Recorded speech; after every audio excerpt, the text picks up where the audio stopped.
अगर आप ट्रेन का इंतजार तो कर रहे थे, लेकिन आपके पास टिकट नहीं था, तो क्या होगा? बहुत से लोग कहते हैं, मैं प्रभु की प्रतीक्षा कर रहा हूं। लेकिन बाइबल जिस प्रतीक्षा की बात करती है, वो महज समय बिताना नहीं है। चाहे हम प्रतीक्षा करें या ना करें, परमेश्वर का जो निश्चय है, वो अवश्य पूरा होगा। भविष्यवाणियां अवश्य पूरी होंगी। ये ठीक उसी प्रकार है जैसे कोई बस या ट्रेन अपने नियत समय पर पहुंचती है। चाहे हम प्रतीक्षा करें या ना करें, ट्रेन तो आएगी ही। इसलिए प्रतीक्षा करना स्वयं में कोई पुरस्कार नहीं है, महत्वपूर्ण है तैयारी। जब ट्रेन आती है तो महत्वपूर्ण प्रश्न ये नहीं है कि हमने प्रतीक्षा की या नहीं, बल्कि ये है कि हमारे पास टिकट है या नहीं। यदि हमारे पास टिकट नहीं है तो हम चाहे कितनी भी देर प्रतीक्षा करें, ट्रेन में नहीं चढ़ सकते। यीशु ने जिस 10 कुमारी लड़कियों के दृष्टांत का वर्णन किया, उसका भी यही अर्थ है। वे सभी दूल्हे की प्रतीक्षा कर रही थीं, लेकिन 5 तैयार थीं और 5 नहीं। अंत में अंतर प्रतीक्षा का नहीं बल्कि तैयारी का था। इसलिए हमारा विश्वास केवल प्रतीक्षा करने वाला नहीं होना चाहिए, बल्कि तैयारी करने वाला होना चाहिए। हम आशा के साथ प्रभु की प्रतीक्षा करते हैं, लेकिन उस प्रतीक्षा के दौरान हमें अपने हृदय को शुद्ध करना चाहिए।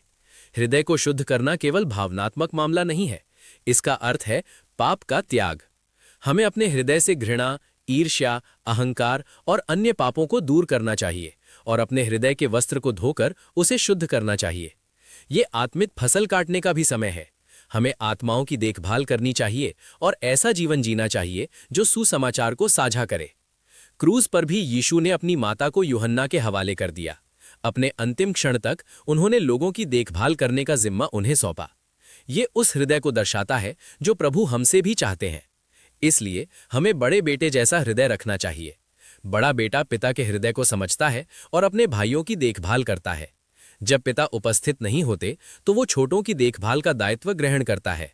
ठीक उसी प्रकार हमें परमेश्वर के हृदय को जानना चाहिए और भटके हुए लोगों की देखभाल और अगुवाई करते हुए जीवन जीना चाहिए। बाइबल के अनुसार प्रतीक्षा का समय निष्क्रिय रहने का समय नहीं है, ये तैयारी का समय है।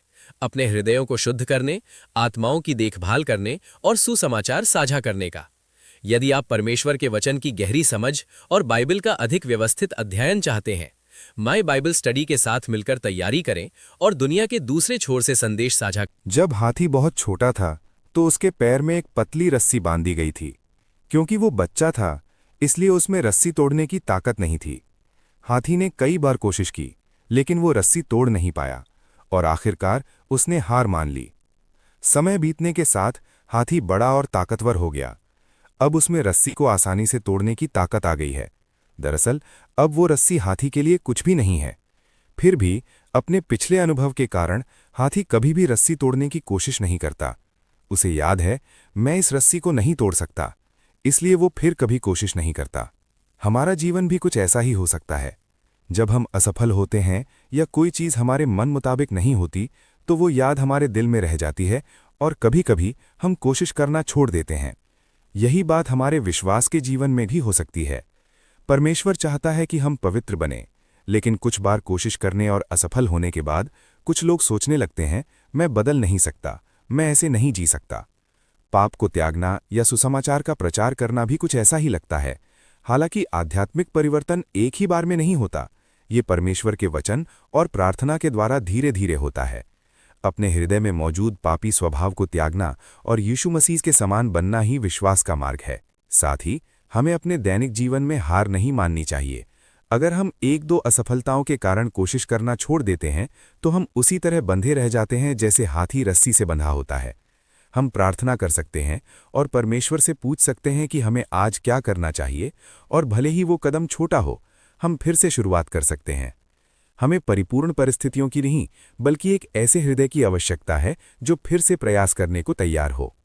जब परमेश्वर हमारे साथ होता है तो हम अपनी सोच से कहीं अधिक कर सकते हैं। कभी-कभी हम अपने परिवेश, पारिवारिक परिस्थितियों, अतीत के अनुभवों या असफलताओं की यादों से बंधे होते हैं। कभी-कभी हम भय या दूसरों की राय से भी बंधे होते हैं और खुद को सीमित कर लेते हैं। लेकिन इसका मतलब ये नहीं है कि हमें पाप में जीना चाहिए।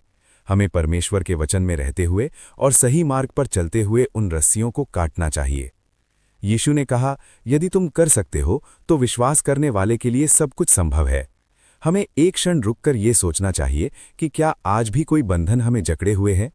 ये भय हो सकता है या अतीत की कोई असफलता, लेकिन ईश्वर में हम उस बंधन को तोड़कर फिर से शुरुआत कर सकते हैं।